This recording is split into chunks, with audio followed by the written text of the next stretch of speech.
What's up, y'all? Live from the road.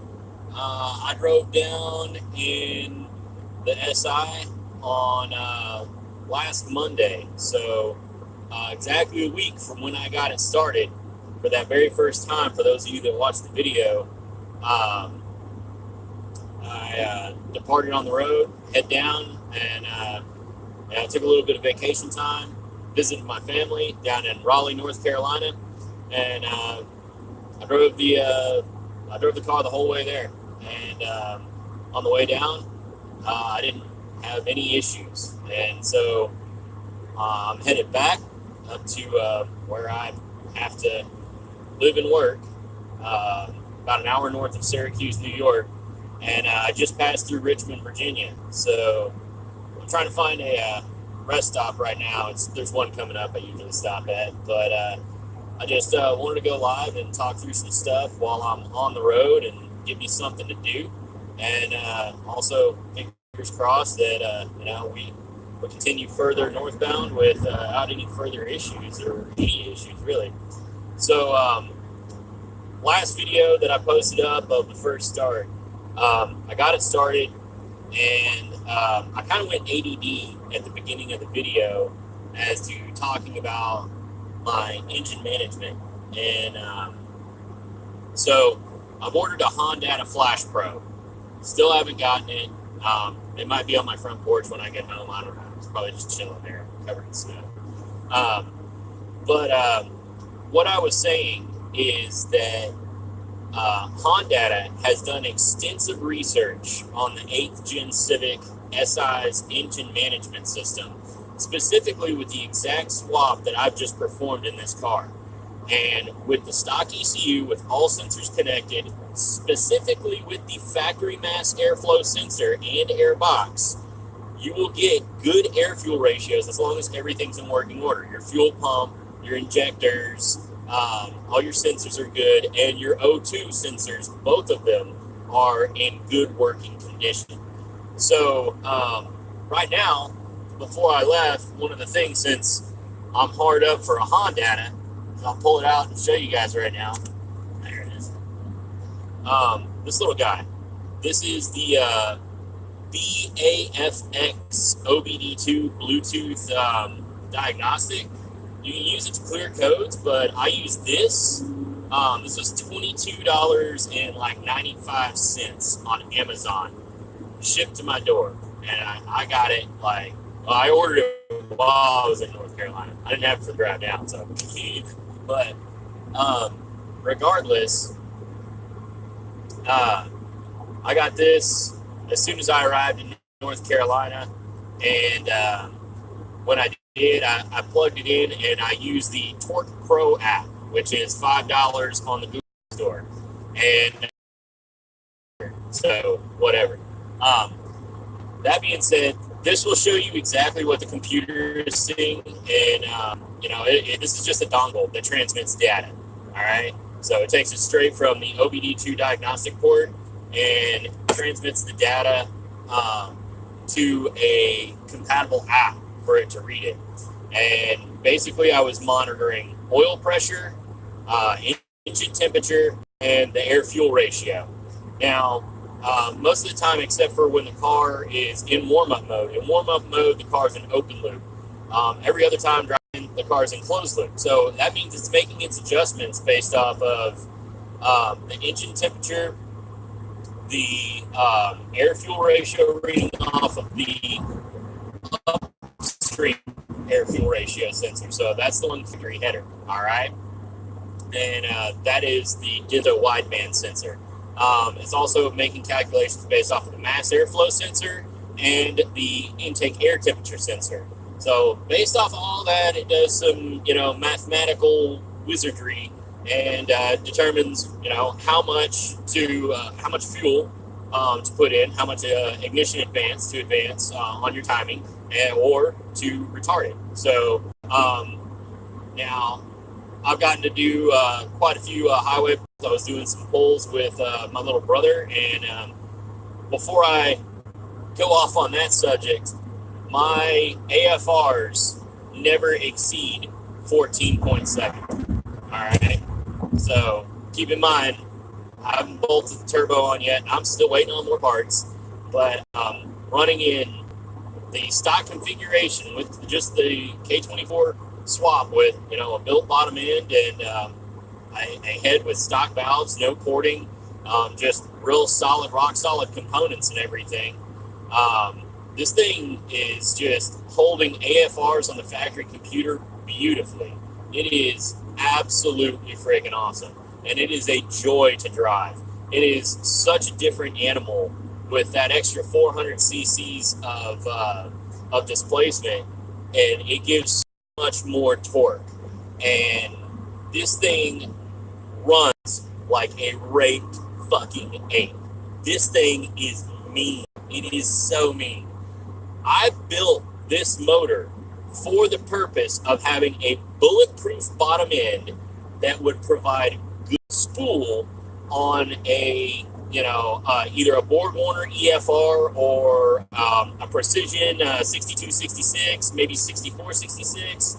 I'll probably get my numbers wrong on the Precisions because I never memorize them. I run one on my RX-7, but I don't even remember what size that is. But anyways, essentially a GT35-ish turbo. And I wanted to have like good spool and spool up fairly quickly, but not too quick. And, provide power all the way up to, eventually I'll tune it to 30 PSI. But, that's well in the future, and that's going to be for another video. Yeah, that was the purpose of building the engine, is a bulletproof bottom end. Like, it's going to be tuned well. It's going to have all the supporting fuel mods. Unlike like right now, it's got the supporting fuel mods for what it is. It's running in NA form. I'm not sitting here like romping on it, driving like an asshole nonstop. I'm currently cruising at 70 miles an hour, which is the current speed limit right here where I'm at in Virginia. And, it's just like I'm in 6th gear. And if I need to, all I got to do is lay the pedal down and I will be at 100 and nothing. I mean, this thing runs insane. Doing some pulls, on my own and, with friends and, my little brother and everything. First, second, third, fourth, and fifth, like all the way to fifth. Like at the beginning of 5th gear, it spun the tires a little, but through all the way to 5th gear, if I launch this thing, it spins. It just spins the tires. It's just like revving and spinning, and it's just awesome. It is so awesome. And I didn't build it to be an all-motor powerhouse, and that's where I've been going with this and trying not to get off the subject. But I did not build this to be an all-motor platform. I built this for boost. I kept it at 11-to-1 compression, and like I said, the valves were bent in the old K20Z3. Now it's got an RBC head, RBC manifold. That's all factory stuff. It's got the SuperTech valve springs and everything that we covered in the build video. So it's more or less a stock configuration. It's just tougher part.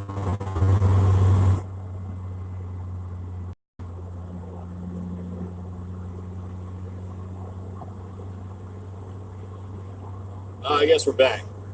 Anyways.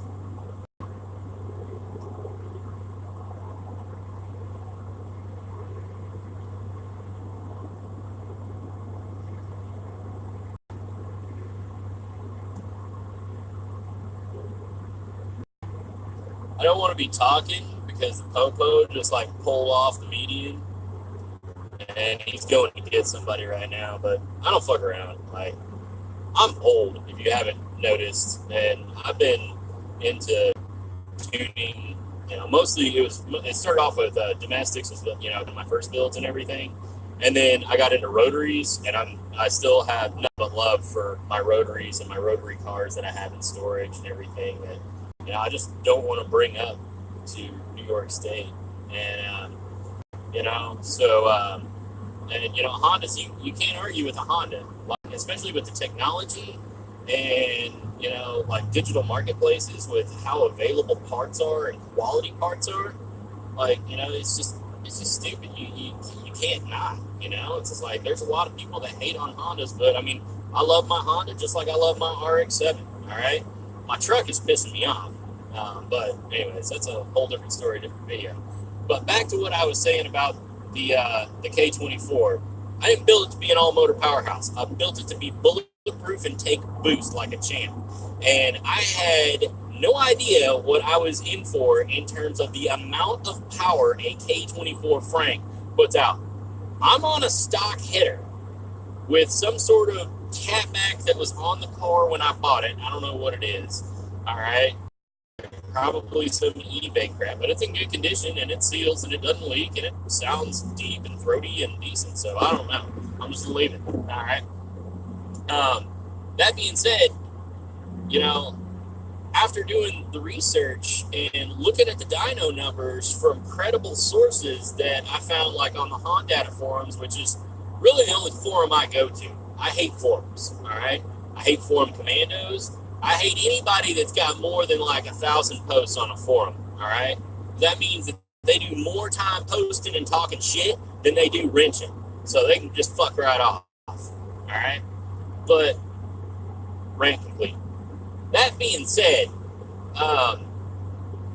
like, I do look at the guys from Honda do put, like, credible, legitimate tuning advice. And if you know how to build a motor, and you're seeing what the motor needs based off of Honda's research and development, you can do the math and put two and two together and use that data over historic tunes and builds and everything, and you can think for yourself, because that's what we're going to have to do in life, all right? But,